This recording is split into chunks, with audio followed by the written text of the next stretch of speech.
하나님께서는 하나님의 뜻을 이루시기 위하여 항상 사람을 통하여 그 역사를 이루시더라는 것입니다. 그렇다면 과연 하나님은 어떤 사람을 통하여 당신의 뜻을 이루시는가 하는 것입니다. 오늘 본문 말씀에 하나님께서는 다윗을 보시고 이렇게 말씀했습니다. 내 마음에 맞는 사람이라. 내 마음에 맞는 사람이라. 그러므로 말미암아 내 뜻을 이루리라고 말씀했습니다. 이것을 볼 때 하나님께서는 하나님의 마음에 맞는 사람을 사용하여 당신의 뜻을 이루시더라는 것입니다.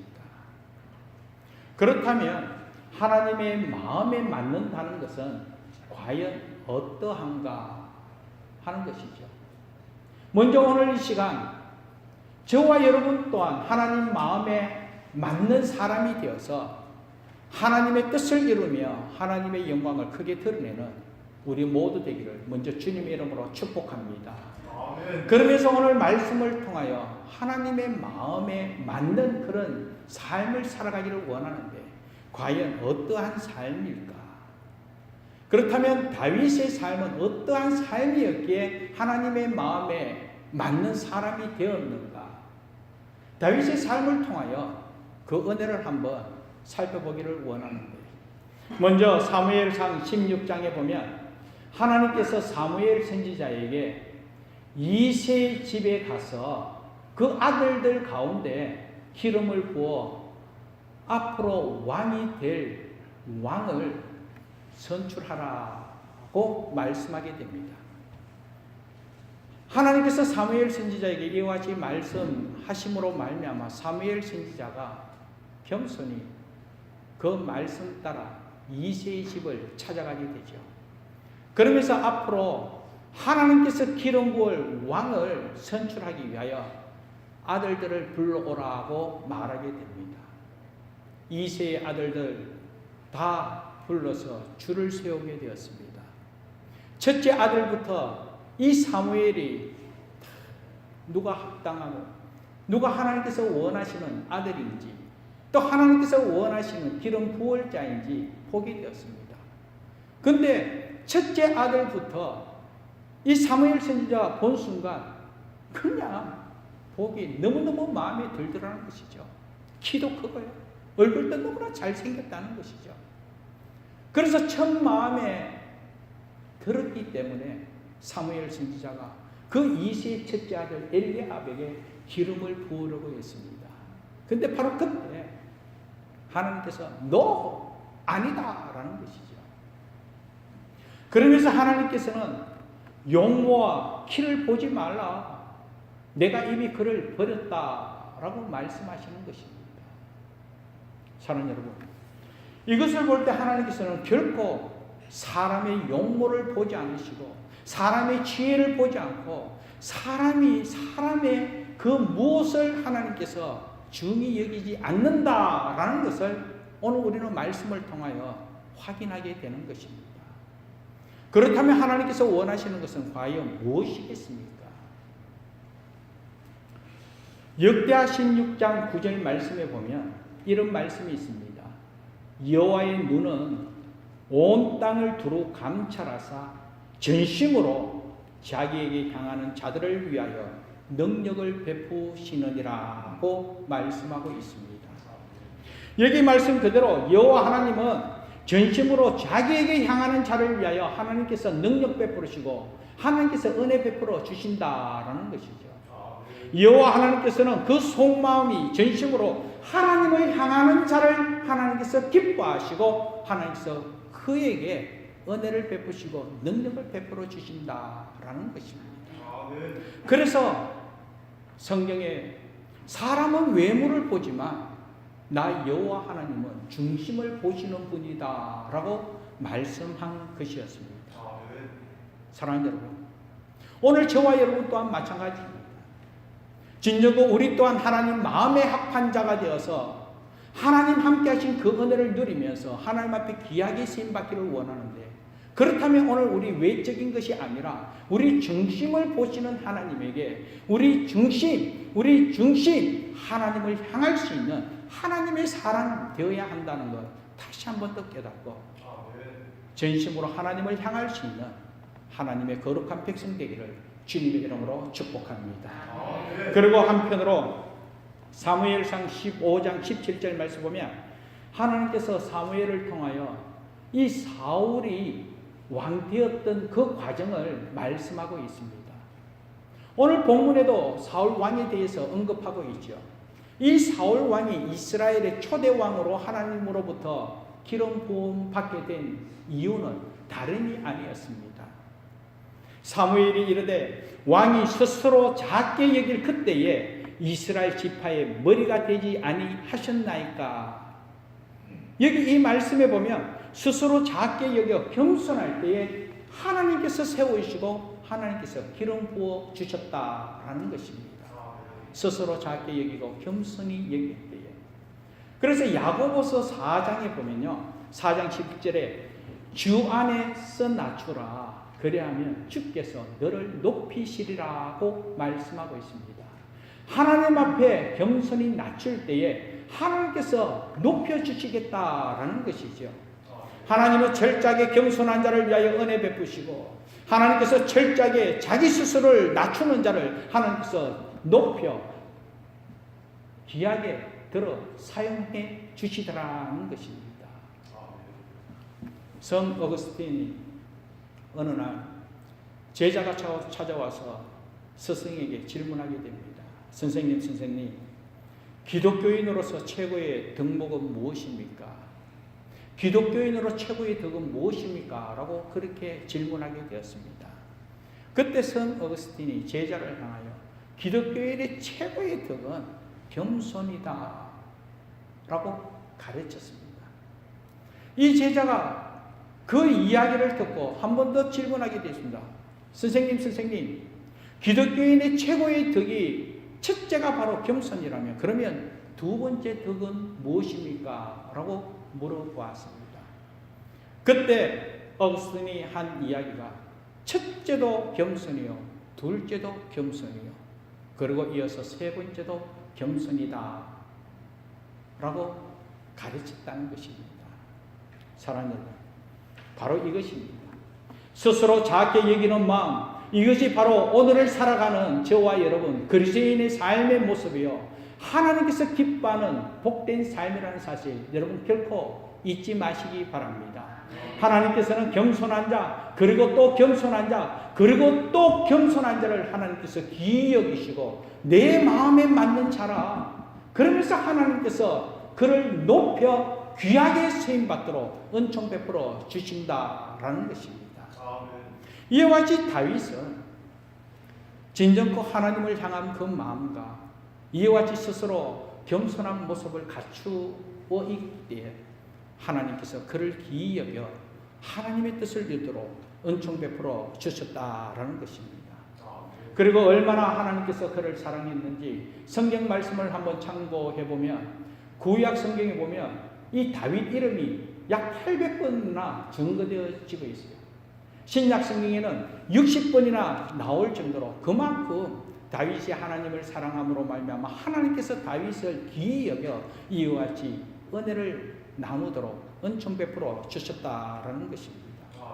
그러면서 오늘 이 시간, 그렇다면 이 다윗의 삶을 통하여 좀 더 우리가 구체적으로 살펴보면서 그 삶을 바탕으로 우리 또한 본받아 하나님 마음에 합한 자로 하나님의 뜻을 이루기를 원하는데, 그러면 이 다윗의 삶을 크게 세 부분으로 한번 구분하면요, 첫째는 믿음의 생활이요, 두 번째는 범죄의 생활이요, 세 번째는 이 참회의 생활로 크게 세 부분으로 나눌 수가 있습니다. 다윗의 삶의 첫 번째 이 믿음의 생활은 어릴 때부터 하나님 함께 하신 그 믿음으로 말미암아 날마다 승리하는 삶을 살았다는 것이죠. 첫 번째 형 엘리야, 사무엘 선지자가 보기에도 그냥 감동받을 정도로 키가 크고 아주 잘생겼다라고 했습니다. 그러나 다윗은 그렇게 키가 크고 잘생기지는 않았습니다. 왜소한 그런 체구였습니다.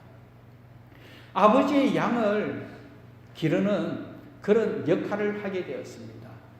그러나 다윗이 고백하기에 양을 치는 그 과정 속에 사자가 나타나고 곰이 나타났다 할지라도 아버지의 양을 지키기 위하여 하나님 나와 함께 하시면 능치 못할 일 없다. 하나님께서 지켜주시고 하나님께서 보호해 주시는데 이 믿음의 확신을 갖고 하나님 함께 하신 그 은혜로 말미암아 곰 그리고 그 사자를 물리치고 양을 지킨 그런 사실을 보게 될 때 철저하게 자신의 삶은 부족함이 있고 연약함이 있다 할지라도 하나님만 믿는 그 믿음의 확신을 갖고 언제나 은혜 가운데 승리의 삶을 살았다라는 것이죠. 그뿐만 아닙니다. 다윗과 골리앗 이야기 여러분 잘 알고 있지 않습니까? 그 블레셋의 거대한 장수 골리앗, 어느 누구도 감히 골리앗 앞에 나설 수 없는 그와 같은 상황 속에 이 다윗은 담대하게 그 골리앗을 대적하겠다고 당당하게 나선 그 모습, 과연 어떠한 마음으로 골리앗 앞에 나서게 되었습니까? 전적으로 하나님 함께 하신 은혜, 하나님 믿는 그 믿음으로 말미암아 골리앗을 대적하게 되었다는 것이죠. 그러면서 다윗은 이렇게 선포했습니다. 너는 칼과 단창으로 나에게 나아오지만 나는 여호와 하나님의 이름으로 너를 대적하겠다. 그러면서 하나님의 이름으로 물맷돌 5개로 그 거장 골리앗을 무너뜨린 이야기 여러분 또한 잘 알고 있을 줄 압니다. 그의 배경은 하나님을 믿는 믿음 하나뿐이죠. 하나님 함께 하시면 능치 못할 없는 이 믿음의 확신을 갖고 앞길을 가로막고 있는 그 대적 골리앗을 한순간에 무너뜨렸다는 것입니다. 왕이 된 이후에도 마찬가지입니다. 블레셋과의 전쟁에 있어서 아니 크고 작은 그런 전쟁 가운데서도 전쟁은 여호와께 속한 것이라는 이 믿음의 확신이 분명하기에 그는 하나님만 바라보며 하나님만 의지한 가운데 전쟁이 임하여 큰 승리를 거둔 그 사실을 우리 또한 말씀을 통하여 잘 알고 있습니다. 진정 하나님만 믿는 그 믿음의 확신, 믿음의 사람이었기에 다윗은 언제나 승리의 삶을 살게 되었다라는 것입니다. 믿음뿐만 아니었습니다. 하나님을 사랑하는 마음이 얼마나 대단하였던지 하나님은 어느 날 이 하나님의 법궤를 다윗성으로 가지고 오게 되었습니다. 하나님의 법궤가 다윗성에 들어오게 되는 그 과정 속에 이 다윗 왕이 그 법궤를 보고 얼마나 기뻐했는지 왕이 채통을 버리고 심지어는 옷이 벗겨지는 그 상도 모른 채 덩실덩실 춤을 추게 되었습니다. 그래서 그 사실을 본 아내 미갈이 아니 왕이요 왕이요 채통을 지켜야지 어떻게 그렇게 옷 벗겨지는 줄도 모르고 춤을 출 수 있냐라면서 비웃게 되었습니다. 그러나 다윗은 그와 같은 상황 속에 내가 하나님 앞에 기뻐 춤추는 거 이거 얼마나 감사한데 나를 왕으로 택하여 왕으로 기름 부어주시고 오늘의 일까지 하나님 함께 하신 그 은혜가 얼마나 큰지 그러므로 말미암아 진짜 하나님을 향하여 기쁘게 춤을 추고 찬양하는 것 하나님께서 기뻐 받아줄 줄 믿는다. 그러면서 여호와 앞에서 뛰며 놀리라고 그렇게 고백하게 되었습니다. 순전한 마음으로 하나님을 경외하며 하나님을 사랑하는 그 마음으로 춤추며 이와 같이 하나님께 영광 돌리는 이 다윗 하나님께서 기뻐 받아 주셨다라는 것이죠. 그리고 심지어 이 다윗이 백향목으로 아름다운 궁전을 만들고 그리고 전쟁 가운데 큰 승리를 거둠으로 말미암아 날마다 평안한 삶을 누리고 행복한 삶을 누리게 되었습니다.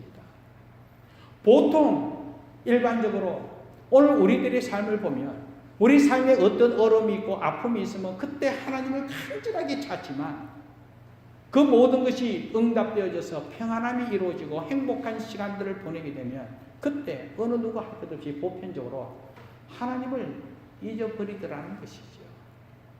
그러면서 그냥 그렇게 살아가더라는 것입니다. 그런데 다윗의 삶은 그렇지 않았습니다.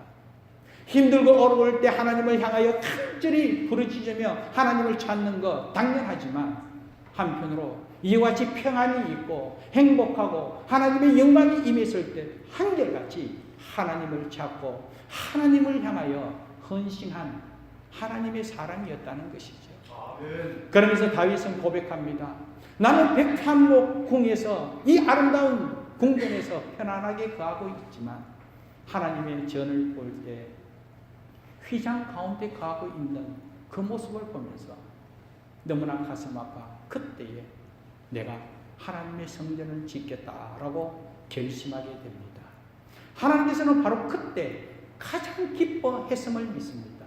왜냐하면 다윗의 삶에 있어서 하나님께서 함께 하시는 놀라운 은혜, 영원토록 복에 복을 더하여 주게 된 그 계기가 언제 있었냐 하면 사무엘하 7장 말씀을 참고할 때 백향목궁에서 편안하게 거할 때에 바로 그때에 하나님의 성전은 휘장 가운데 거하고 있구나. 그러면서 하나님의 성전을 짓겠다고 결심하였을 때 바로 그때에 하나님께서 이 다윗을 존귀한 자의 이름같이 존귀케 세워주시고 이 다윗의 왕권이 끊어지지 않도록 견고하게 지켜주겠다고 약속하셨고 영원토록 하나님의 복을 누리도록 하나님께서 은혜 베풀어 주신 계기가 바로 그때였다라는 것입니다. 편안한 가운데 행복하고 하나님의 영광이 충만하게 임했다라고 여겨졌을 때 사람들은 하나님 은혜를 망각하고 그냥 그렇게 살아갈 수밖에 없는 그와 같은 삶.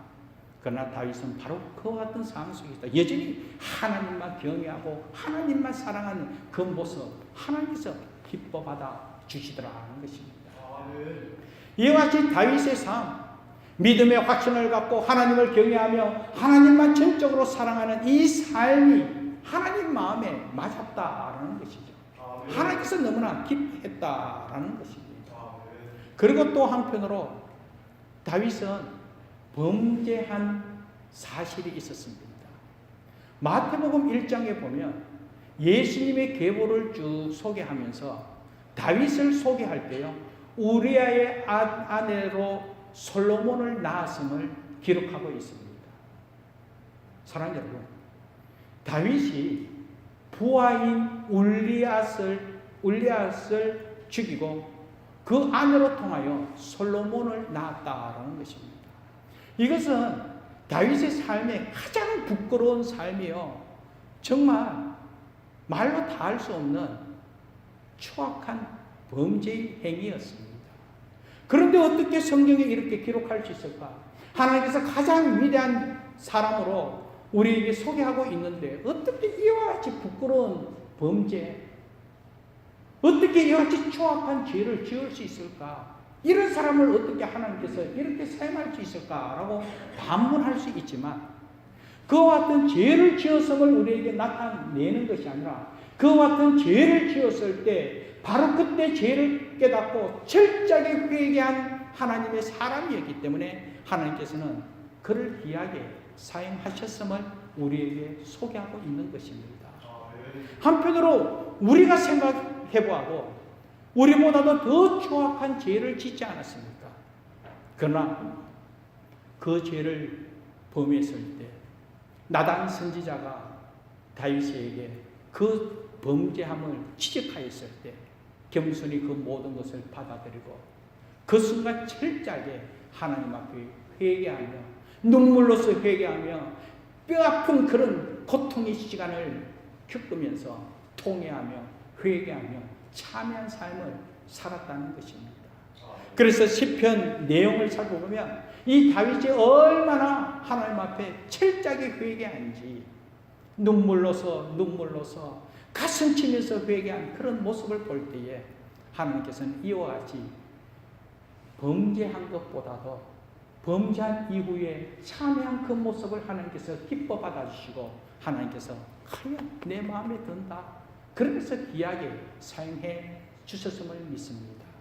그리고 범죄한 이후에 참여의 생활은 철저하게 하나님을 경외한 마음으로 하나님을 찬송하며 그렇게 은혜 가운데 살았다라는 것입니다.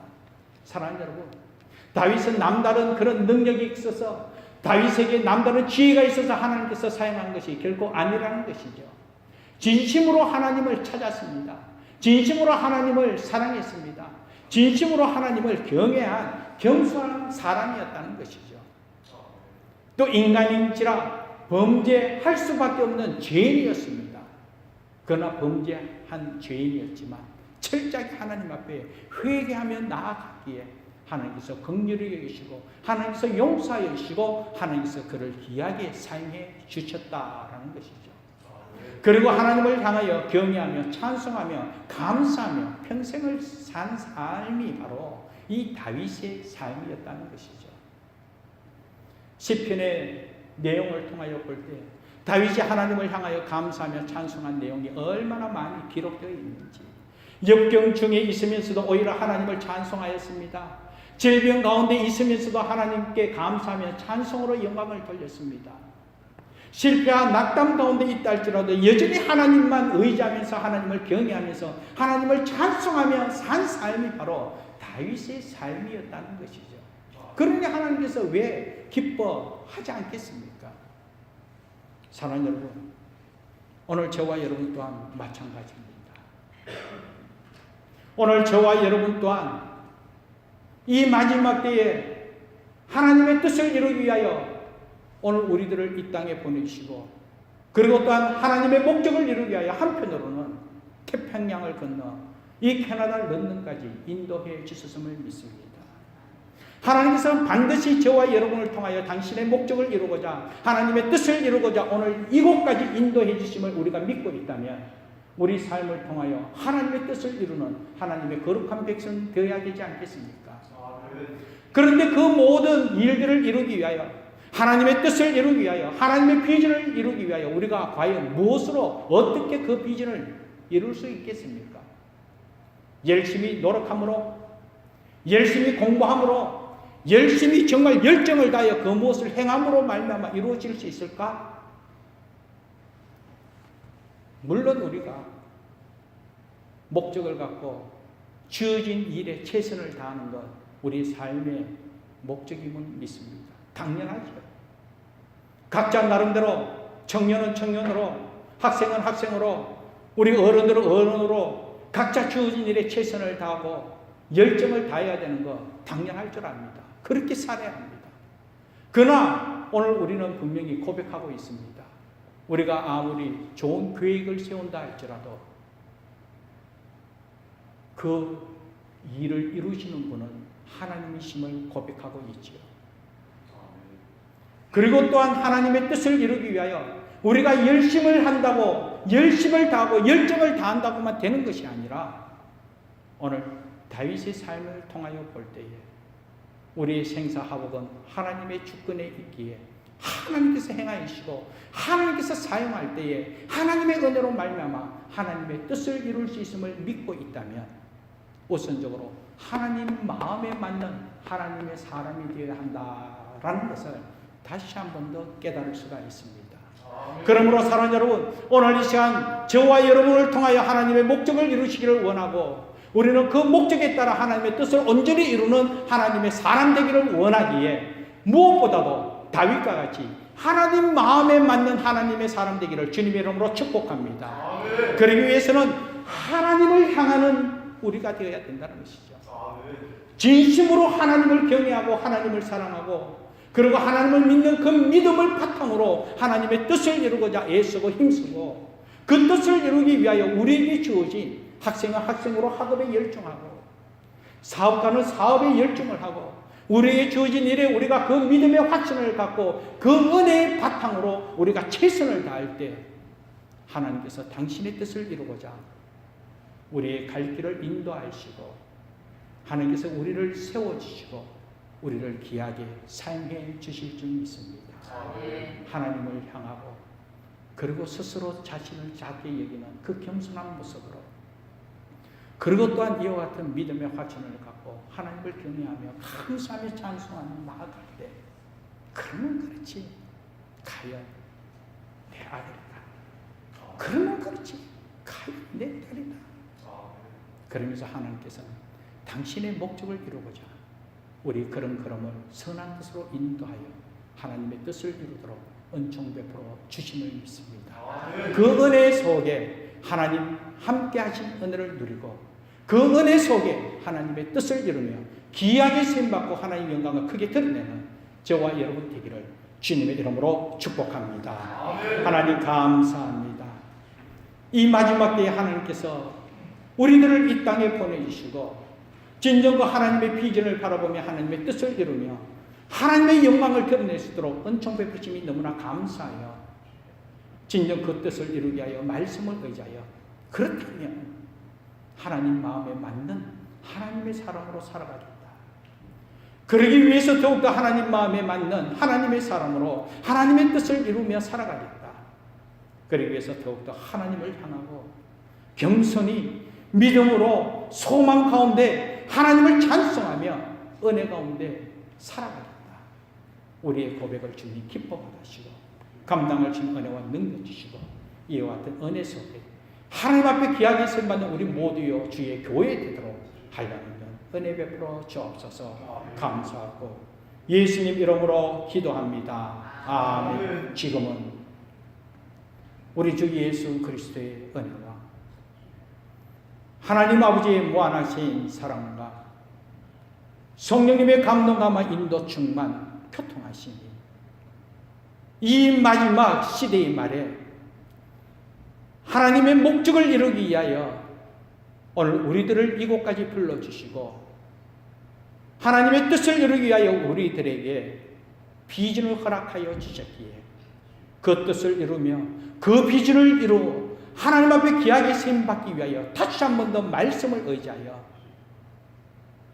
전심으로 하나님을 향하며 스스로 자신을 작게 여기는 겸손한 삶을 통하여 진정으로 여호와만 경외하며 하나님을 믿는 믿음과 하나님만 사랑하는 그 신앙 고백 아래 하나님 함께 하심을 삶을 통하여 증거하여 아버지 하나님의 영광만 드러내기를 소망하는 우리 사랑하는 주의 거룩한 백성들 머리와 가정과 생업과 주의 교육 그리고 이 마지막 때에 하나님께서 맡기신 하나님의 비전을 이루며 하나님의 나라를 이루며 하나님의 뜻을 이루며 한 영혼이 천하보다도 귀하게 그 영혼 구원의 길로 인도하기 위하여 애쓰고 힘쓰는 우리 선교사님들의 삶과 그 선교지 위에 지금으로부터 영원토록 함께하기를 간절히 축원하옵나이다. 아멘.